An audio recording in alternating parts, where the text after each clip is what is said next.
The Nightmare King, with a mermaid-like body, starts attacking Leon's party. Leon asks Ma Fei to draw its aggro, but Ma Fei tells him to rest and leave everything to him. He starts attacking the Nightmare King, using his defense-breaking strike, but the Nightmare King only loses 1 health. Ma Fei is confused, asking how Leon dealt 508 damage with just 1 hit. He shouts, "I don't believe it. As long as I am doing damage, even if it tickles, I'll tickle the Nightmare King to death." Despite only dealing 1 health of damage, the Nightmare King is an intelligent monster that can talk. It calls Ma Fei a worm and says, "If you wish to be the first to die, this king will fulfill your wish." However, Ma Fei doesn't get scared. Instead, he starts provoking the Nightmare King, asking it to come at him. He boosts his confidence, saying he has a 3-foot sword and has accomplished amazing feats.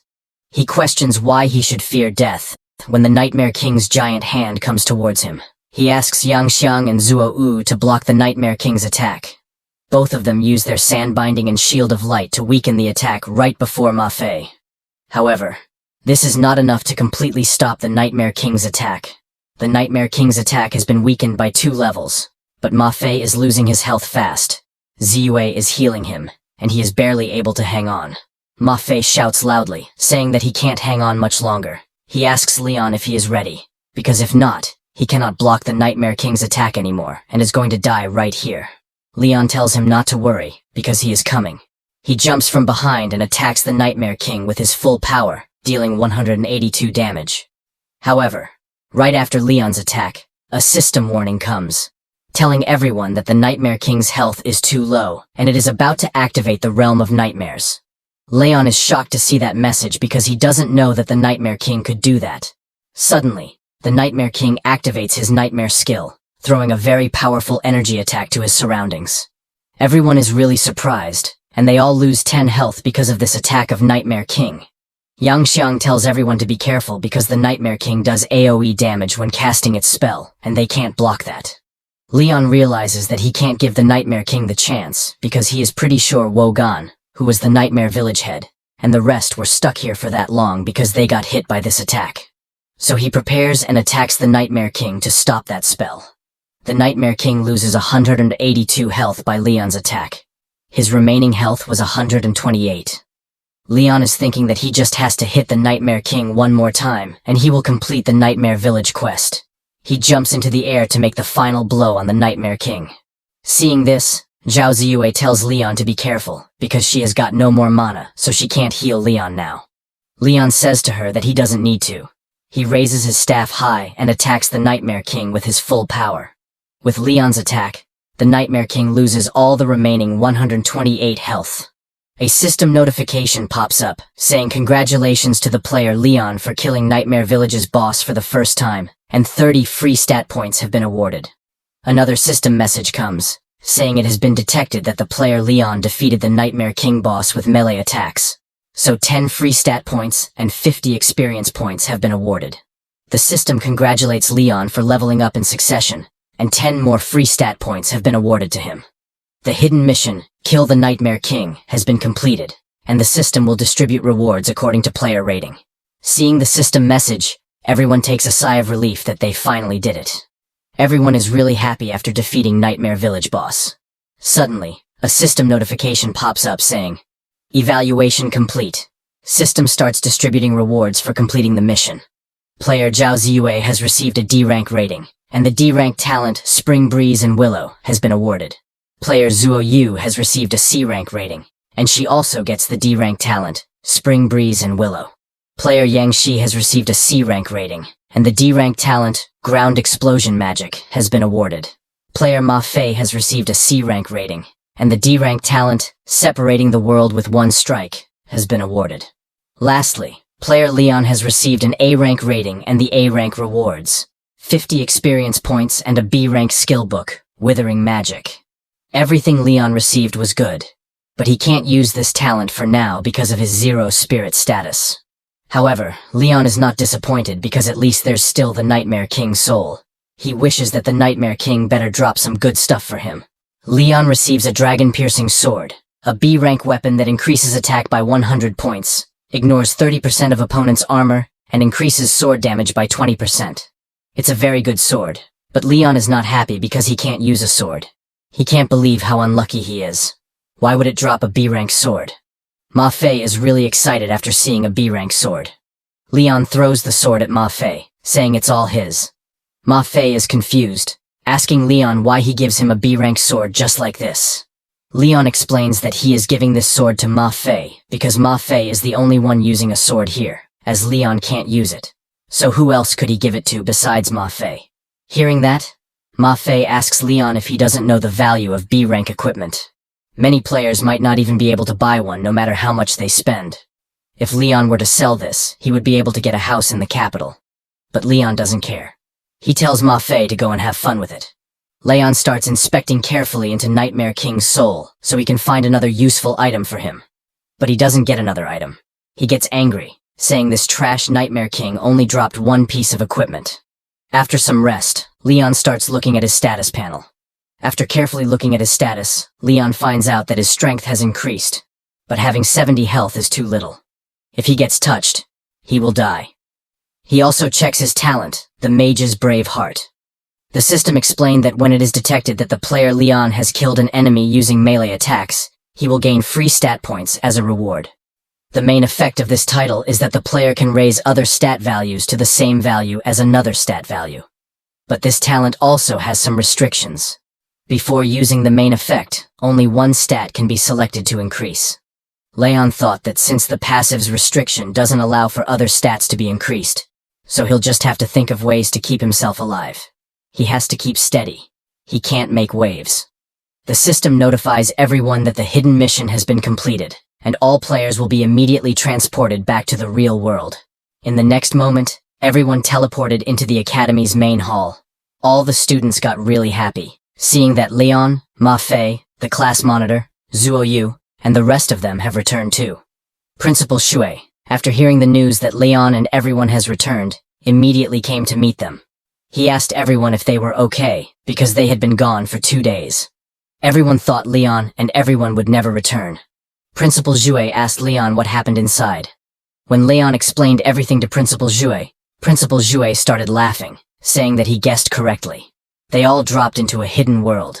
He told them that they are all really lucky, and now all the top universities will be fighting over them. After hearing their conversation, students who are in the same class as Leon were very amazed, saying, "Our class managed to produce 5 geniuses that are wanted by the top universities all at once." They are really jealous, thinking when will they be as amazing as Leon and the class monitor. On the other hand, Ma Fei is looking at Leon, thinking that the next time they enter a world, he'll make Leon regret giving him the dragon-piercing sword. With such an OP piece of equipment to help, he'll definitely be able to beat Leon once they get to the level 11 early stage realm. Suddenly, a man comes running into the hall, calling for Principal Shui. He told Principal Shui that there are people from Huaqing University and Jingdu University looking for Leon and his friends. Principal Shui gets surprised after hearing this because he hasn't even reported yet that Leon and his friends have completed a hidden mission. He is wondering if the elite universities have such up-to-date information. But Principal Shui is really happy, thinking that he will have a happy ending to his teaching career before he retires. Principal Shui welcomes both of them, who are the teachers from the top universities, Teacher Peng and Teacher Pei. Teacher Peng, after seeing Leon and his friends, said, "These must be the 5 students that passed Nightmare Village, as well as the hidden mission." He compliments that they all are extraordinary, as expected.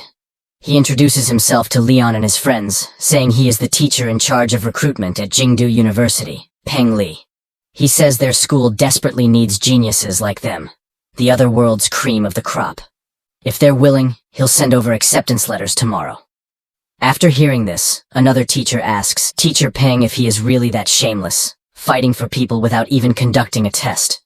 Teacher Peng replies that he is only showing that Jingdu University has nothing but sincerity. He told the other teacher that since he doesn't trust these 5 students and insists on conducting a test, then he should start testing them, and they'll see. Hearing this, the other teacher introduces himself first, saying he is the teacher in charge of recruitment at Huaqing University, Pei Xin. He asks everyone not to worry, explaining that this so-called test is only to determine their role and ability to adapt to situations, and test if their various stats meet the criteria to enter the school. Leon gets really nervous after hearing that, thinking that if this is to determine their ability and role, then wouldn't he, who can't use his skills, not be able to enter? But he must enter Jingdu University and follow the clues related to his parents. Teacher Pei asks everyone who wants to be tested first, and after hearing this, Ma Fei comes forward, saying he, Ma Fei, is a level 5 swordsman disciple with a B-rank talent. He said he will prove to Leon that he is stronger than him. Teacher Peng was impressed thinking about Ma Fei. He's already level 5 despite having only completed the beginner's training and even has a B-rank talent. Prodigies like him don't appear often, and on top of that, Ma Fei is good-looking and tall. Teacher Peng said that someone like Ma Fei is meant to be in Jingdu University. On the other hand, Teacher Pei is really impressed, seeing Ma Fei's courage. He activates his shield skill and asks Ma Fei to attack.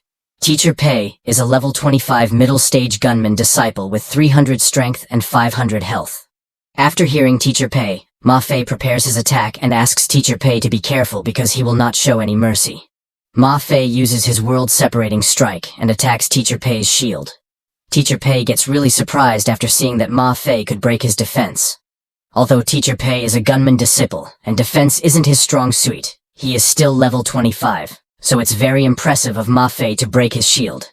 Teacher Pei was really happy after seeing this. He congratulates Ma Fei, saying the world-separating strike of Ma Fei is an extremely rare shield-breaking technique. It can increase the attack power of the tip of the sword. Not bad at all. Ma Fei thanks Teacher Pei for the praise. Teacher Peng also gets impressed by Ma Fei. He said that even if Ma Fei's strength were concentrated in one area, his strength stat must be extremely high. It should be 35 points at least. And judging by the speed of his attack, his agility is quite high too. After hearing this, Ma Fei's classmates get really shocked, thinking that Ma Fei has 35 attacks at level 5. Is this what a swordsman disciple is like? As expected of a role said to have the most attack in the other world. Another student says that if he drew the swordsman role like Ma Fei, his dead great-grandma would have lived in luxury. Teacher Peng has realized after hearing Teacher Pei that he must want to drag such a wonderful student back to Huaqing University. Teacher Pei approaches Ma Fei, asking if he decided which university he would like to join. Teacher Pei ensures Ma Fei, saying that the door of Huaqing University will always be open for him. But Teacher Peng is not behind. He asks Ma Fei to join Jingdu University. They'll provide him with the best resources possible. Ma Fei told them that he would like some time to think. So how about the others get tested first before he replies? It was just an excuse because Ma Fei wants to see which university Leon wants to go to. He will be going where Leon goes, thinking he must outclass Leon in every way. Teacher Pei agrees with Ma Fei. He says they will continue the test and ask the next student to come. The next student comes forward and introduces herself as Zhao Ziyue, and she is a healer. She uses her like a fresh breeze skill and heals her whole party. Teacher Pei gets really surprised seeing that she can heal the whole party, despite only being level 4. Next is Zuo Yu. She uses her shield skill and blocks Teacher Pei's attack. Zuo Yu loses 10 health, but Teacher Pei also loses 2 health. Teacher Pei again was shocked that she has such strong defensive ability, despite only being level 4, and a part of the attack inflicted on her shield will be reflected. Teacher Pei asks Zuo Yu if this is her talent. Zuo Yu says yes, and explains that this is her D-rank talent, damage-reflecting armor spikes. It can reflect 20% of the damage she receives. Teacher Pei is really impressed with Zuo Yu's skill, explaining that attacking her is attacking himself. To someone with the meat shield role, there's nothing more useful than this talent. After that, he asks the next student to come, and the next student is Leon's best friend, Yang Shi. After seeing him, Teacher Pei asks if he also has the meat shield role too. Hearing this, Yang Shi replies that he is not a shield skill user, but a mage. Teacher Pei gets really confused, thinking a 300-plus pound fatty is telling him he's a mage. He thought if Zuo Yu and Yang Shi got mixed up in their class. Teacher Pei asks Yang Shi to show his skills. Yang Shi starts preparing his attack. Seeing this, Teacher Pei gets confused, thinking, what's this kid playing at? Because he hasn't felt a bit of magic at all. But Yang Shi doesn't mind because he uses his ground explosion magic and attacks Teacher Pei. After seeing Yang Shi's magic, Teacher Pei gets really shocked, thinking Yang Shi's talent somehow can't be detected at all but just explodes under his feet. Even he, a level 25 gunman, lost 3 HP without noticing. He cannot imagine what Yang Shi could do to people at the same level as Teacher Pei. Is this really what a mere level 5 mage could do? Teacher Pei looks at Principal Shui, thinking that he has to get someone to pay very close attention to Principal Shui, because he's created 5 geniuses in his school already. Who knows if he's secretly overpowered. Lastly, Leon comes and introduces himself, saying his name is Leon, and he is a level 7 Necromancer. He told them that his talent ranking is unknown. After hearing that Leon is a level 7, Teacher Peng gets shocked, thinking he's a whole 2 levels higher than the other 4. But he also misunderstands Leon because he doesn't reveal his talent. Teacher Peng thought, could it be because Leon's talent rank is too low, so he doesn't dare to say it? Teacher Pei says to Leon that they will carry out the test first, and see what the results are. Leon agrees with him. Teacher Pei is really curious to know what kind of undead creatures Leon can summon. He was thinking that he can ignore being injured once by a new disciple. But if he, Pei Xingguo, were to be injured by one again, then he might as well go home. Leon gets ready and starts running towards Teacher Pei. Seeing him, Teacher Pei gets really confused, thinking, Leon is a necromancer. So why isn't he summoning the undead? What is he charging at him for? Teacher Pei guesses that maybe Leon got close-range explosive necromancy techniques. Teacher Pei thought that this student called Leon is too inexperienced because who would stand right in front of him in a battle? But Teacher Pei gets really surprised after seeing Leon preparing his fist to attack him. Teacher Pei understands that Leon wants to punch him, but he underestimates Leon, thinking, how high can a mage's strength be? So he lets Leon hit him. But Leon doesn't hold back. He uses his full power and gives Teacher Pei 200 damage by a single punch. He sends Teacher Pei flying across to another corner. Seeing this, everyone gets really shocked, thinking, what's just happening? How is this possible that Leon knocked a level 25 teacher over in one hit? Teacher Peng asks, Teacher Pei, what's happening? How could he be reduced to such a state by a level 7 necromancer? Because it's widely accepted that necromancers are the physically weakest ones. He asks Teacher Pei if Leon is his relative, that's why he is going easy on him or something. Teacher Pei was really angry and shocked. He is also thinking about what just happened. He can't believe a level 7 newbie can deal him that much damage. He thought, what kind of monster is this brat, because Leon nearly gave him a heart attack with one punch, making him think again if this is the standard for a level 7 person. Leon's classmates also rally surprise. They can't believe their eyes that Leon sent the recruitment teacher flying with one punch. Another student asks if it's possible that the Leon they are seeing is an undead being that's been summoned, and the real Leon is hiding somewhere. Other students agree with him, explaining that it's widely accepted that the necromancer is the physically weakest role. So how could he send the recruitment teacher flying with one punch? Teacher Peng gets scared, thinking, this newbie is kinda terrifying. Luckily, Teacher Pei said he'd do the tests, or I'd be the one losing face. Leon asks if his test is over, but Teacher Pei is really scared of Leon, thinking he is the most terrifying newcomer. Teacher Peng told Leon that he has passed the test, but Leon hasn't demonstrated his undead magic, so they can't really give him a score. Leon replied, saying that's okay. He's thought it through and he wants to major in physical fighting, like what warriors do. It was just an excuse because it's not like Leon can use magic now anyway, so getting into Jingdu University is more important to him. Teacher Peng said that specializing in a role other than your own is without precedent in the entire history of education. He takes out his phone, saying he will have to ask the principal about it. Teacher Peng calls the principal of Jingdu University.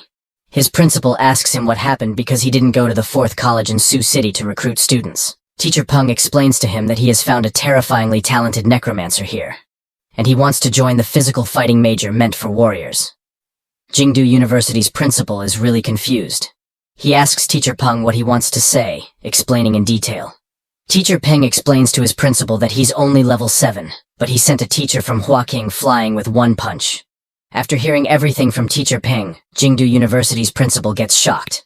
He says to Teacher Peng that he will give him the most authority in Jingdu University. No matter what conditions that student wants, agree to every single one of them. He must be convinced to join Jingdu University. On the other hand, Teacher Pei was also trying to call his principal to tell him about Leon, but he didn't pick up his call. Principal of Jingdu University asks Teacher Peng to start a video call. He'll invite Leon himself personally. Teacher Peng started the video call, and a hologram of a black-haired person appeared in front of everyone.